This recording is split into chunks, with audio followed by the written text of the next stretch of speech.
matoa zay Jesosy tonga eto a manombo ny nofinay zay Jesosy amin'ity azoma ty a satria mangetahita te hiaona aminao tanteraka zay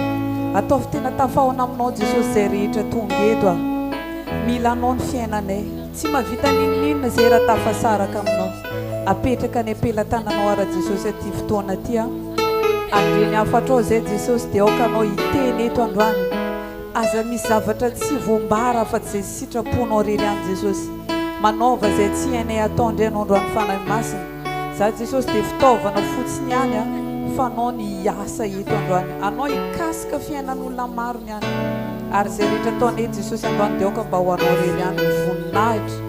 dera ny laza amin'ny anaran'i Jesosy amen afaka mahazo toerana antsika rehetra tahian'Andriamanitra antsika voalohany dia misaotra an'Andriamanitra antsika fa netinety ndraikany a hiaona aminazy a amin'ny lalan'izao a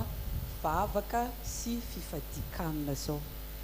tenin'Andriamanitra dia miteny mihitsy hoe misy karazan-javatra ozy izy tsy afaka mihitsy amin'ny fiainantsikany raha tsy amin'ny alalan'ny vavaka sy fifadikanana ka iniany anao ninina mety raha renao navesatra ninina mety raha renao ny coince teo amin'ny fiainanao a nanolo tena ho an'Andriamanitra anao amin'ny alalan'ny vavaka sy fifadikanana ho hitanao fa hisokatra zany ary zay lalana